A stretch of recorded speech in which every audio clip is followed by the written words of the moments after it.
What's going on, guys? It's been a long time since I've made a video, so I want to keep this short but give a couple updates. First and foremost, I have sold my KTM. It was a 2020 300 XCW TPI Supermoto. I'm going to talk about why I did that, and I also want to share some toys that I've gotten since selling that and also my plans for the future. So here's a couple clips from the day I sold that bike, and then we'll go from there. Well, boys, it is a bittersweet day. I did not think I'd be making this video for a long time, but time has come. I got an offer I can't refuse, so the TPI is getting sold. But I'm gonna hit the road. I have to drive up to Massachusetts to deliver this bike. I'll explain why. All right, so I'm in New York right now. Like I said earlier, I got a really good offer on the bike that I'd be stupid to turn down. I wouldn't mind keeping it, but this is enough that if I regret selling it, I could just go buy a new one and not have to sweat it. And I kind of want to try something new. So I'm not 100% sure what I'm going to do yet, but it'll be a little bit different. So we'll leave it at that. All right, so in that last clip, I said that I wouldn't have minded holding on to the TPI. In reality, that's kind of only half true. I want to dive into the reasons why I decided to sell the bike. So, first off, if you haven't seen this video, I had an issue where my crankcase pressure sensor went bad. So the story is the bike had 45 hours on it. Suddenly, out of the blue one day, it started running terribly. So I took it to the dealership I bought the bike from. It is a exclusive KTM dealership. They don't sell any other bikes. They have a really good reputation. So they basically charged me an hour. They threw it on the diagnostics, ran a scan on it, and got back no codes. So they played with the idle screw. They said, oh, it just needed the idle brought up a little bit to get rid of that low end bogging.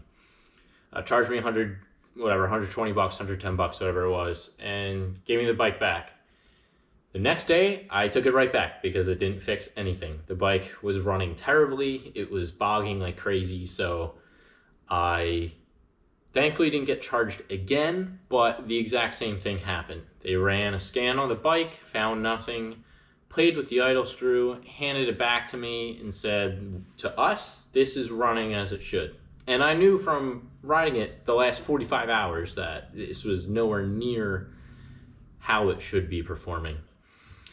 So anyway, take the bike there twice, get it back, still runs real bad. I called KTM North America because I didn't know what else to do. I said, hey, this dealership couldn't fix my bike. I know I'm not crazy.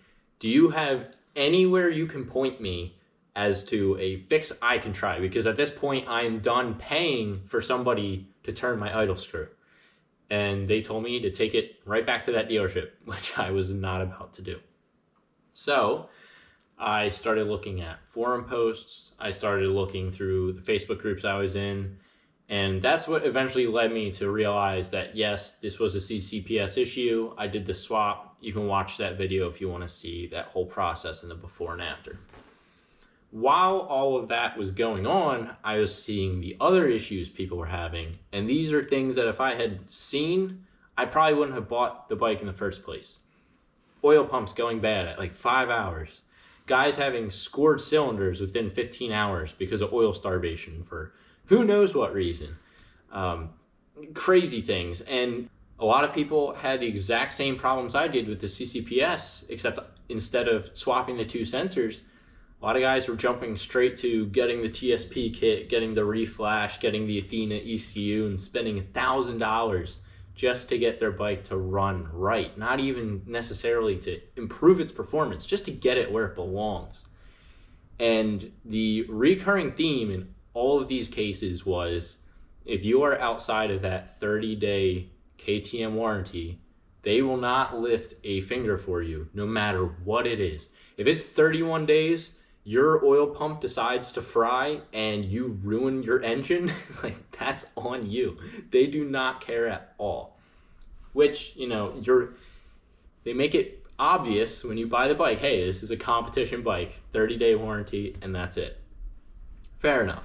But when you're selling a dirt bike for $10,000, pretty much minimum out the door, some states dudes are paying like 12 grand for these things, which is crazy. But when you're paying that much, and when there's reliability issues with components on the bike that, one, are not really that expensive to replace, and two, are not the fault of the rider, they're not something that are, it's not necessarily within your control to maintain these sorts of things, you kind of have to step up and not just leave your customers stranded to pay for all these things on their own.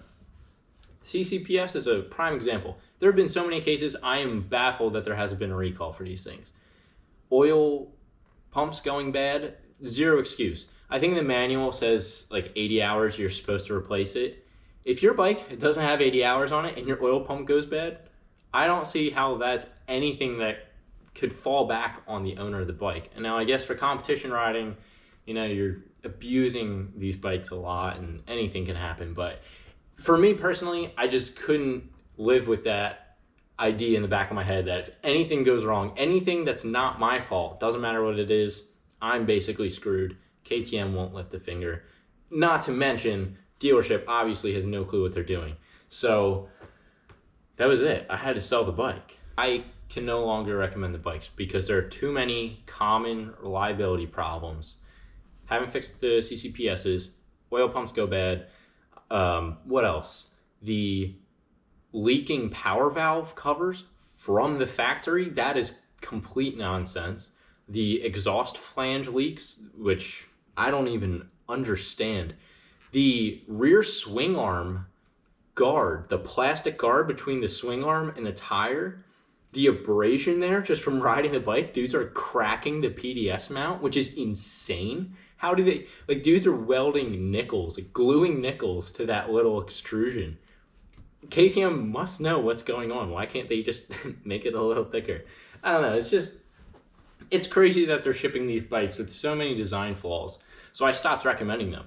I have people messaging me every once in a while on Instagram saying, hey, I saw your videos on YouTube. I'm thinking of getting a 250 or 300. What do you think I should get?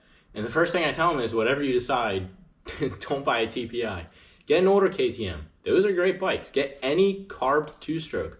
But when you do that, you lose all those benefits of, you know, not having to mix fuel, not having to jet your car for elevation, all that stuff. So yeah, it's pretty sad because TPI is a great concept, but some lazy, bad manufacturing design is kind of ruining it. So the next logical question is, if the TPI is gone, what replaced it? So the first thing that replaced it is this. This is a Tormach PCN C440, a 3-axis CNC mill. I'm a mechanical engineer. I love CNC machines. I think they're really cool. And I got to play with a Haas a lot when I was still in school. And I remember thinking to myself, if I ever have the money, I will buy myself a CNC machine because these things are sick. And turns out, Tormachs aren't too bad. So it's pretty simple, pretty small, a 10 by 6 by 10 work area. I don't have a ton of the options like the automatic tool changer, but you know, I got the enclosure, I built this table for it, and I've been doing some test cuts with it recently, and I'm really happy with it. So this is basically what the money that came from the KTM went to. So after that, and that's what I originally had in mind, then I needed something else because I had to wait like 2 months for that thing to come in, and I couldn't ride bikes in the winter, and I was kind of jaded from the whole TPI thing. So I thought, you know, it's time to really switch it up. And I was big into cars in high school, and I figured I would try to rekindle that that passion. So I kind of impulse purchased a Mazda RX-7. This is a 89 Turbo 2, which makes this an S5. I still don't have the plate for this car, which is a whole nother story, but it's actually coming next week. And I've been waiting 3 months to get this plate. So once that happens, I will be making a whole separate video about this car. As you can see, it's pretty clean. got some tears in the seat, but really a couple dings and dents, but this car is mostly stock. I've always kind of thought that rotaries are really neat, even though they kind of suck. So when this popped up, I kind of just had to buy it. And to be honest, I don't know how long I'm really gonna own this thing. As I've said before, my goal for this upcoming season is to get on track. That is my #1 priority. So when I get the title for this, which should be very soon, this may end up going away. Seems silly, it's because it is.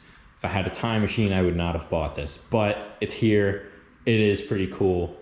So, you know, I'm kind of stuck with it for now. So that is pretty much it for the update. I apologize for not making any videos over the winter, but there's really not a whole lot to do here when it snows. Obviously, you can't ride bikes. I didn't have this yet, and I haven't been able to drive this, but I'm gonna have an ARC-7 video coming soon. Eventually, I'll make some videos with the Tormach, and very soon, I am planning on buying a track Supermoto. I am not going to be getting a 2-stroke, and I will explain that when that video comes. But in the meantime, that's pretty much it. Expect to see some more on this channel in the coming weeks, and I'll catch you guys on the flippity flop.